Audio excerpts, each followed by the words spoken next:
Shalom Aleichem a todos os amigos internautas. Nós estamos iniciando mais uma vez o programa Parashat Hashavua. Esse programa que aborda a cada semana uma porção da Torá, uma parte da Torá. E nessa semana estaremos abordando a Parashat de Vaishlach, que vai de Gênesis capítulo 32, versículo 3, até o capítulo 36, versículo 43. Essa Parashat traz muitos aspectos e nós vamos tentar abordar alguns deles, como por exemplo o reencontro de Esaú e Jacó. Jacó já na terra, numa terra isolada, longe do seu irmão, quando uma das suas filhas, quando a sua única filha, na verdade, sua única filha Diná, comete um erro, e isso traz uma série de consequências para a família.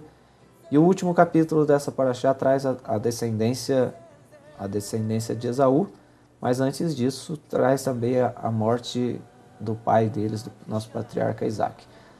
Vamos começar então nos primeiros versículos da Parashá, abordando aspectos do reencontro entre Esaú e Jacó, os dois irmãos que foram apartados muito tempo antes, mais de 20 anos antes, quando Jacó, depois de tomar por direito a primogenitura de seu irmão e a bênção de seu irmão, teve que fugir para uma terra distante, foi para Harã, e lá ele se casou, e lá ele teve os seus 12 filhos.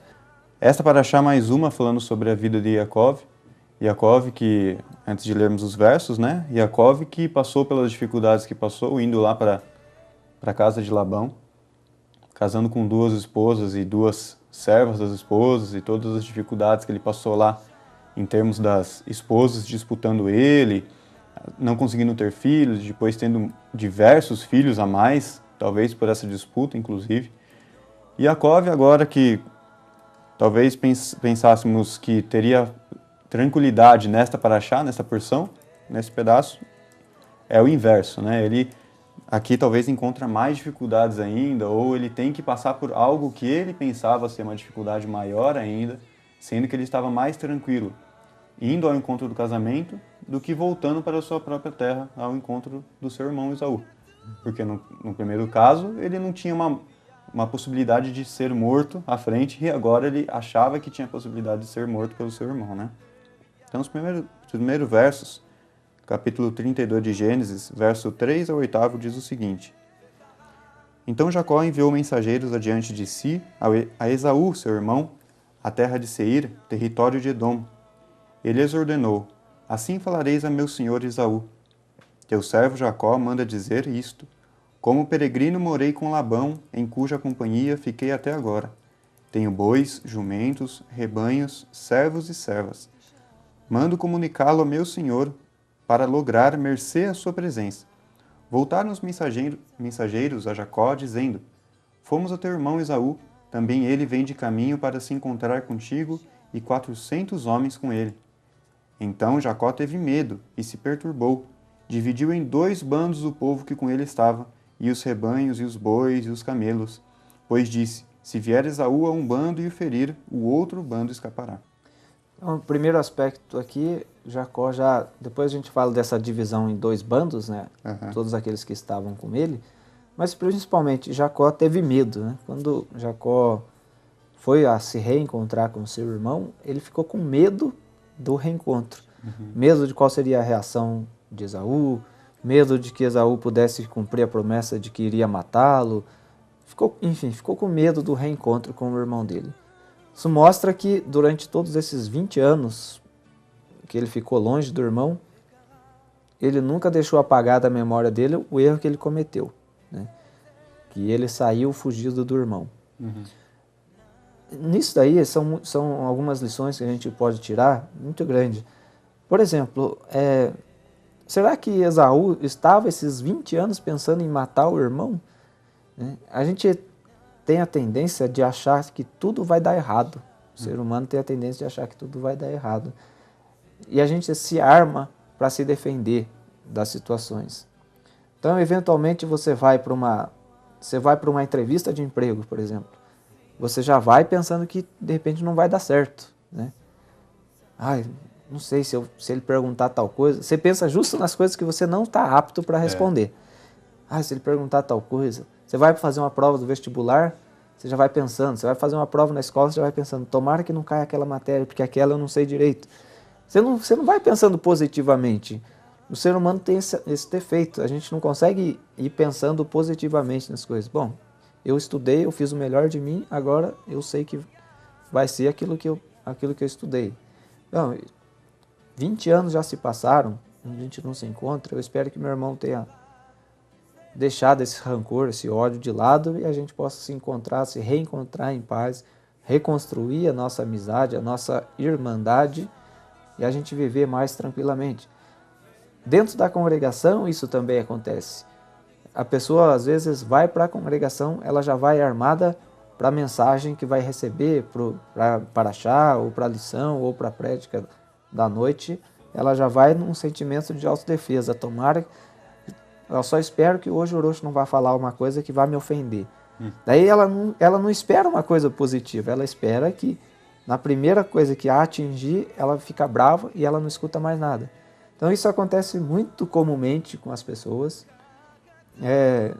Qualquer coisa que ela escuta de negativo, que ela já estava preparada para aquilo, ela já pensa, se falarem tal coisa eu vou me levantar e vou embora. Daí ela vai esperando aquilo e nem sempre aquilo vai acontecer.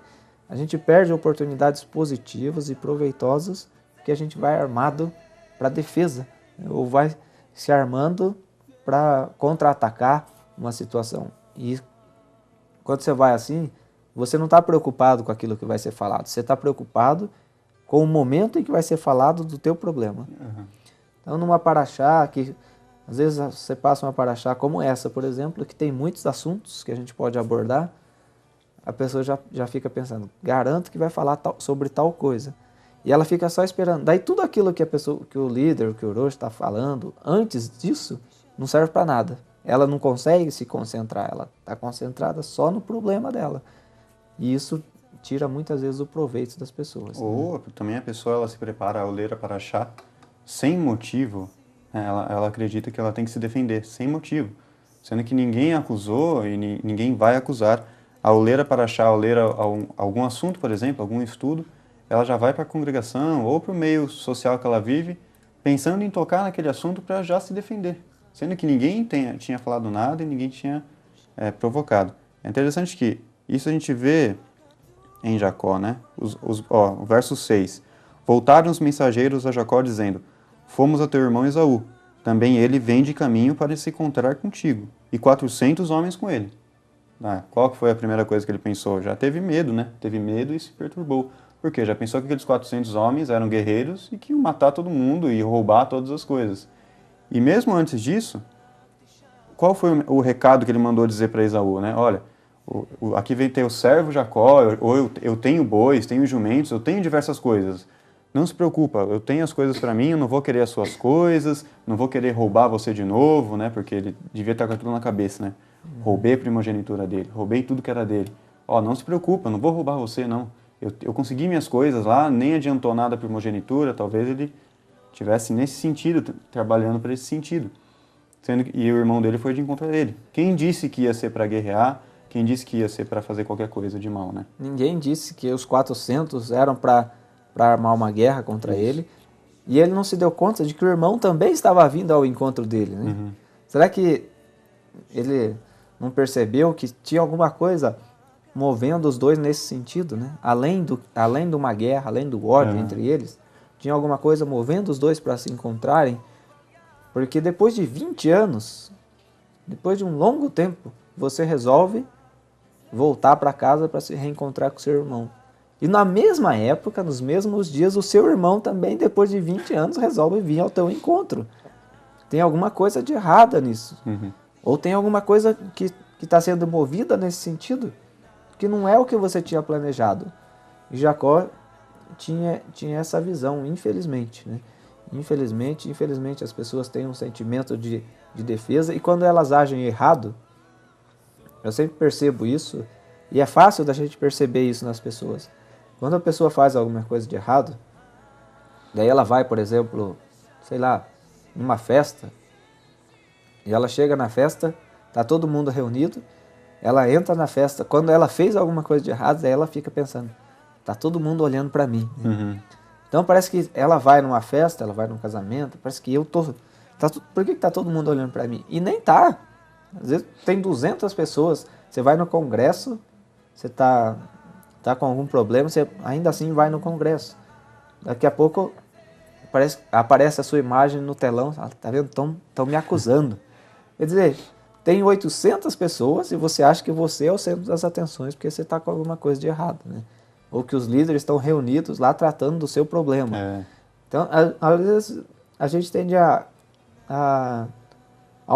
super aumentar uma coisa que não é tão grande assim, e a gente diminui outras, a gente perde oportunidades de fazer novas amizades, a gente vai numa festa, em algum evento, quando você está chateado com alguma coisa, você pensa que está todo mundo olhando para você, você perde a oportunidade de conhecer pessoas novas, de estar com seus amigos alegremente, de transformar a sua tristeza em alegria.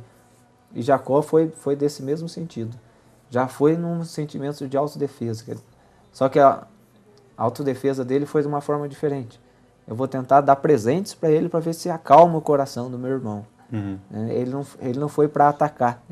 Jacó era um homem pacífico, mas ainda assim ele foi no sentido de tentar se defender, mesmo sem saber qual era a intenção do irmão dele. Agora, eu não sei se tem esse nome, provavelmente não, mas seria uma síndrome de culpa. Né? Normalmente quem tem uma culpa em si, tem essa síndrome de que tudo está contra ele, está todo mundo culpando ele. Porque se ele ouve alguém falar assim, eu sou contra aquela pessoa, contra uma pessoa vai ser ele. Ele fez uma coisa errada. Esse ele vai ser exatamente essa pessoa que ouviu, né? Sendo que às vezes está falando sobre outras pessoas, de outro estado, de outro país, e não tem nada daquilo. Eu imagino que o senhor, como Orochi, deve ter alguma experiência dessa, de que ao chamar alguém para conversar, às vezes para conversar qualquer assunto, a pessoa já fala, não, eu fiz isso mesmo, alguma coisa do tipo, né? Porque às vezes nem era para falar nada disso, era para conversar alguma coisa, alguma dança, alguma música, seja o que for, e a pessoa já vem na autodefesa, né? Não, na verdade não foi isso. Esse sentimento é negativo das pessoas. Eu já tive experiências assim com relação a vários membros na congregação, da pessoa ficar na autodefesa e ela não permite que você ajude, que é um grande problema. Há uns dias atrás, o Orochi estava dando uma prédica e ele falava de alguns problemas que as pessoas têm. E daí passou aquilo lá, passou o serviço, eu tomei algumas palavras daquela prédica para mim, mas não me ofendendo, né? A minha esposa entendeu que alguma parte era para ela, outra pessoa entendeu que alguma parte era para ela. Aí passou uns dias, eu cheguei numa congregação, a pessoa falou assim, olha, você falou alguma coisa do problema? De tal problema pro Orochi? Eu falei, não, por quê? Não, porque aquele dia que eu tava lá, o Orochi pregou para mim. Foi engraçado, rapaz. Porque outras 50 pessoas acharam que o Orochi pregou para ela. É sinal de que todo mundo estava precisando ouvir alguma coisa. Mas você foi com o sentimento de que tudo era para você e guardou como se o Orochi tivesse na intenção de te ofender. E ele sequer sabia, ele sequer sabe dos seus problemas. Aí, então tá bom. Não tá bom, tá ruim. Porque você não corrigiu os seus problemas, não acertou os seus erros e ficou bravo porque, teoricamente, alguém tocou no assunto dos seus problemas. Então, essa síndrome de culpa, o judaísmo, eu estava lendo um livro recentemente falando sobre esse sentimento de culpa, de que o sentimento de culpa ele é positivo, até o momento em que você transforma isso em atitude para o seu bem. Às vezes a pessoa tem um sentimento de culpa e se sente o mais miserável de todos, tem um sentimento de culpa e se sente indigno de qualquer ajuda, tem um sentimento de culpa e passa a odiar todo mundo porque todo mundo é melhor que ele. Então o sentimento de culpa é positivo, é bom quando você tem um peso na consciência, né? Eu tenho um peso na consciência por alguma coisa de errado que eu fiz. Eu uso isso em meu favor. Como? Tentando corrigir os meus erros, transformando aquilo numa atitude positiva. Agora, quando eu tenho um sentimento de culpa e isso serve para me derrubar cada dia mais e serve para eu ficar com ódio das pessoas, isso não é bom.